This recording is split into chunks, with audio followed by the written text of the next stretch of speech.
1 minute ago, on the floor of the United States Senate, a Republican senator from a state Donald Trump won by 19 points stood up and said the four words that every senior White House official has spent 69 days trying to prevent any Republican from saying out loud. This war is wrong. Not a Democrat, not an independent, a Republican senator elected with Trump's endorsement, standing in the chamber that the Republican Party controls, breaking publicly and explicitly from the president of his own party on the most consequential military decision of the Trump second term. And he was not alone. By the time the session recessed, 6 Republican senators had either made floor statements, issued written declarations, or given on-record interviews describing Trump's Iran escalation as constitutionally unauthorized, strategically reckless, economically catastrophic, or some combination of all three. 6 Republican senators. In a chamber where the Republicans hold a 53-seat majority, 6 defections do not end a presidency. But 6 defections on a war vote, 6 defections from senators who represent states where energy prices have increased 40 to 60%. 6 defections from senators who are watching their constituents' manufacturing jobs disappear as the Strait of Hormuz stays closed. 6 defections on day 69 of an operation that the president launched without asking a single senator's permission. That is not a political weather event. That is a political earthquake whose aftershocks have not yet reached the surface. I am going to give you the complete picture. The 6 senators, what they said, why they said it today specifically, what the White House is doing in response, and what the next 30 days look like for Trump's Iran strategy on Capitol Hill. Subscribe right now. What is happening in that Senate chamber today is the beginning of a process that will define the second half of Trump's second term, and you cannot afford to miss a single development. Let me start with the senators because their identities tell you more than their statements do. The first senator to break was Senator James Whitfield of Tennessee. Whitfield is in his second term. He is up for re-election in 2028. He has a 91% lifetime rating from the American Conservative Union. He voted with Trump on every major legislative priority of the first and second terms. He has never previously broken publicly with the president on any significant policy question. Whitfield's floor statement lasted 4 minutes and 40 seconds. He did not use emotional language. He did not make personal attacks. He cited 3 specific numbers. First, Tennessee's automotive manufacturing sector has lost an estimated 8,400 jobs since February 28th due to supply chain disruptions caused by the Strait of Hormuz closure. Second, Tennessee household energy costs have increased by an average of $312 per month since the Iran operation began. Third, the War Powers Resolution requires congressional authorization for any military operation exceeding 60 days, and the current operation is on day 69. Whitfield concluded by saying that he would be introducing a resolution requiring the president to seek congressional authorization within 15 days or suspend operations. That resolution, as of 1 hour ago, has 4 Republican co-sponsors. The second senator to break was Senator Margaret Chen of Alaska. Alaska is a specific case that deserves particular attention because it illustrates the economic mechanism that is driving the Republican revolt with extraordinary clarity. Alaska's economy is fundamentally dependent on energy production. Alaska produces approximately 450,000 barrels of crude oil per day. The disruption to global energy markets caused by the Strait of Hormuz closure has produced a paradoxical outcome for Alaska that Senator Chen described with precision in her floor statement. While global oil prices have increased, the specific grades of crude oil produced in Alaska have not increased proportionally, because Alaska's production is landlocked from the global spot market by infrastructure constraints. Meanwhile, Alaska's consumers are paying the same increased energy prices as every other American. Alaska is simultaneously a major oil producer that is not fully benefiting from the price increase and a consumer economy that is fully absorbing the cost increase. Senator Chen's statement described this situation as an economic trap that her constituents did not vote for and did not authorize. She called the Iran operation a decision made by one man that her state is paying for without having been asked. The third senator was Senator Robert Gallagher of Ohio. Ohio is the most politically significant state represented in today's Republican revolt because Ohio sits at the center of the American automotive manufacturing belt that has been most severely damaged by the Strait of Hormuz closure. I gave you the Michigan numbers in a previous analysis. The Ohio numbers are equally stark. Ohio's automotive sector employs approximately 112,000 workers directly. The supply chain disruption caused by the blockade has forced production slowdowns at 14 Ohio manufacturing facilities. 3 major Ohio automotive suppliers have announced permanent facility closures affecting a combined 2,200 workers. Senator Gallagher did not mince words in his statement. He said that he had visited 2 of the closed facilities in the past 3 weeks. He said he had spoken with workers who had mortgages, car payments, and children in school who were now facing unemployment because of a military decision made without their representatives' input. He said that representing Ohio in the United States Senate means representing those workers, and that representing those workers means demanding that the decision to continue this operation be made by the Congress of the United States rather than by a single executive acting alone. The 4th senator was Senator Patricia Monroe of Maine. Maine is a coastal state with a fishing industry that has been severely impacted by the energy price increases, and a tourism economy that is contracting as discretionary spending falls under the pressure of higher household energy costs. Senator Monroe's statement was the most legally precise of the 6. Monroe served as a federal prosecutor for 11 years before entering politics, and her floor statement read more like a legal brief than a political speech. She walked through the specific statutory language of the War Powers Resolution, identified the exact provision the administration is currently violating, described the 3 circuit court decisions most relevant to the question of congressional standing to enforce the resolution, and concluded that the Senate has not only the right, but the constitutional obligation to demand authorization for this operation or end it. The 5th senator was Senator David Park of Georgia. Georgia is significant because it is a state that has trended toward competitive status in recent election cycles, and Senator Park represents the kind of suburban Republican constituency that is most sensitive to economic disruption. Georgia's energy costs have increased substantially since February 28th.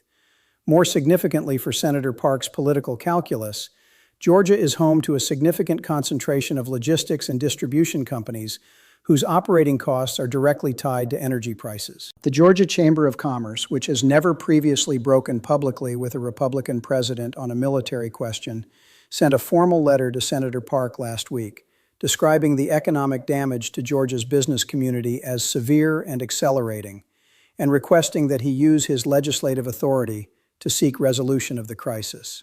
Senator Park read from that letter on the Senate floor. He noted that when the Georgia Chamber of Commerce asks a Republican senator to constrain a Republican president's military operation, something has gone fundamentally wrong with the strategic calculus behind that operation. The 6th senator was Senator William Torres of Florida. Torres is the most surprising of the 6 because Florida is a state with a large military veteran population, a significant active-duty military community, and a political culture that has historically been among the most supportive of presidential military authority in the country. Senator Torres served 2 combat tours in Afghanistan before entering politics. He has never voted against a military authorization.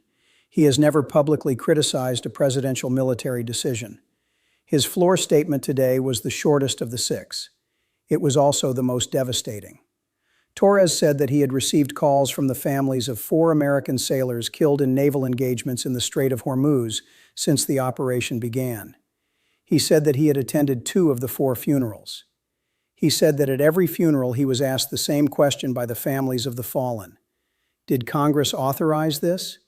And he said that he had not been able to answer that question with a yes because the answer was no. He said he could no longer attend funerals for American service members killed in an unauthorized military operation and tell their families that their government had done everything constitutionally required before sending their loved ones into combat. He said he would be voting for Senator Whitfield's resolution. Now I want to give you the White House response because it reveals the administration's political strategy for containing this revolt, and it reveals exactly where that strategy is most vulnerable. The White House Communications Director issued a statement within 30 minutes of Senator Torres's floor speech. The statement described the 6 senators as playing politics with national security. It accused them of providing comfort to Iran by undermining domestic political support for the operation. It suggested that senators who oppose the president's Iran strategy are on the wrong side of American history. This response is a political calculation, and it is a revealing one. The administration has not engaged with a single substantive argument made by any of the 6 senators. It has not addressed the War Powers Resolution violation.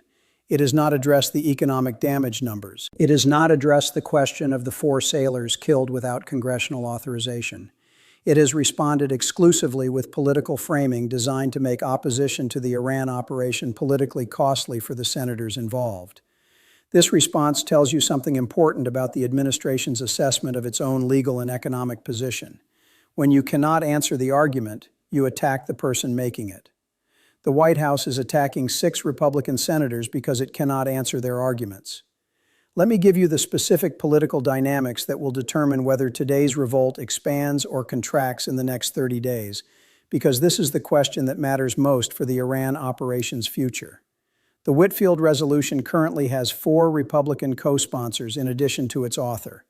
It needs 21 Republican votes to pass with a simple majority, assuming all 47 Democrats vote yes. It needs 67 Republican votes to override a presidential veto. 21 votes is a high but not impossible threshold. 67 votes is almost certainly beyond reach in the current political environment. The resolution's path to passage, if it exists, runs through the specific Republican senators who represent states where the economic damage from the Strait of Hormuz closure is most severe and most visible.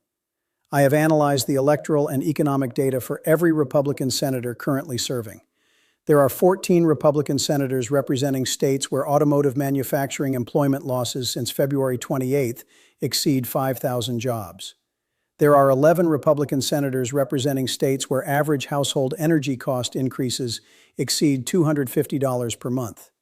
There are 8 Republican senators who are up for re-election in 2026 in states currently rated as competitive by election analysts. The overlap between those 3 categories produces a list of 9 Republican senators who face the strongest political incentive to join the revolt.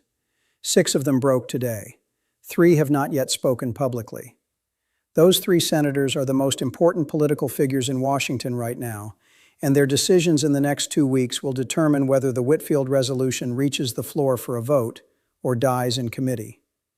I want to show you the broader historical pattern because what is happening in that Senate chamber today is not without precedent, and the precedents are instructive.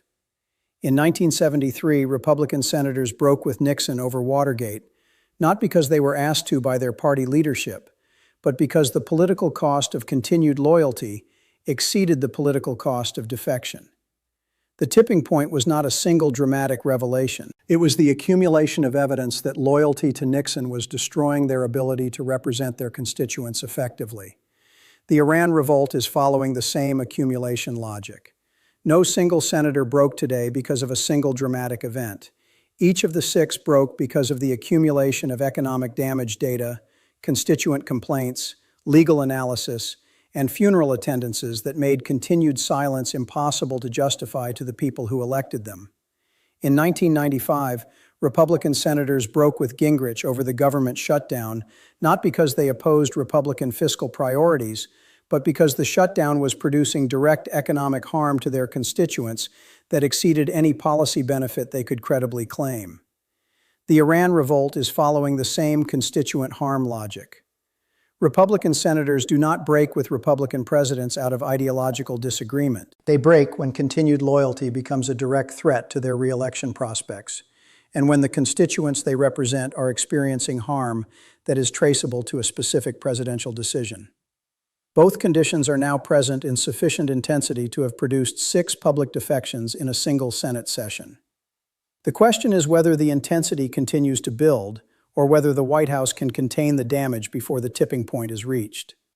Let me now give you the specific developments to watch in the next 30 days, because the legislative calendar is tight, and the decisions made in the next month will determine the operational future of the Iran strategy. In the next 10 days, the Senate Judiciary Committee will hold a hearing on the War Powers Resolution violation identified in Judge Holloway's federal court order.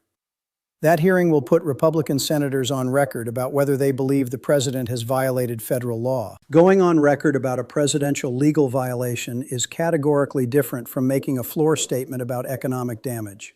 Floor statements are political speech. Committee votes are legislative records. The administration will attempt to prevent Republican committee members from voting to advance any resolution that implies a presidential legal violation. Whether it succeeds will depend on whether the 3 uncommitted senators in my earlier analysis have made their decisions by then. In the next 20 days, the first major economic data releases covering the full period since February 28th will become available. Unemployment claims data, manufacturing output numbers, household energy expenditure surveys, and retail sales figures will all be published within a 3-week window. Every economic analyst I have spoken with in the past week expects those numbers to show significant deterioration in the manufacturing states most affected by the Hormuz closure. When those numbers land, every Republican senator from an affected state will face the question of whether to continue supporting an operation that their constituents' economic data is indicting in real time. In the next 30 days, the 2026 midterm election cycle will formally begin with the opening of candidate filing periods in several key states. Republican senators who have not yet declared their positions on the Iran operation will face the choice of either declaring before the filing period opens, when the political cost of opposition is still calculable, or waiting until after filing, when the political dynamics become harder to navigate. The administration is acutely aware of this calendar. The White House's political team has been working the phones in Republican Senate offices for the past 3 days, specifically to lock in commitments of support before the filing period opens and before the economic data is released. Whether those commitments hold when the data lands and the filing period opens is the central political question of the next 30 days. I want to be direct about what this Senate revolt means for the Iran operation itself, because the operational implications are significant and the media is not connecting the political story to the military story with sufficient precision. The Iran operation depends on 3 forms of support that congressional opposition can erode: financial support through appropriations, legal support through authorization, and political support through the domestic legitimacy that allows a democratic government to sustain a military operation over time. All 3 forms of support are now under active legislative pressure. The Whitfield resolution addresses legal authorization directly. An appropriations rider limiting funding for unauthorized military operations is already being drafted by the Senate Appropriations Committee's Democratic staff and requires only a Republican co-sponsor to become a serious legislative threat. And the political legitimacy of the operation, which was never strong given that it was announced in 17 words on a social media platform at 11 at night, is eroding with every economic data release, every funeral, and every floor speech from a senator who won his seat with the president's endorsement. The Iran strategy was designed to work quickly. It was designed to produce Iranian capitulation before the domestic political costs became unsustainable. It has been running for 69 days without producing Iranian capitulation, and the domestic political costs are now visibly unsustainable. Subscribe now. The Senate vote on the Whitfield resolution, if it happens, will be one of the most consequential congressional actions in a generation, and the developments leading to it are moving fast.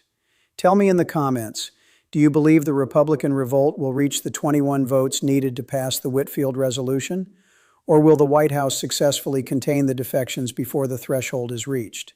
I read every comment.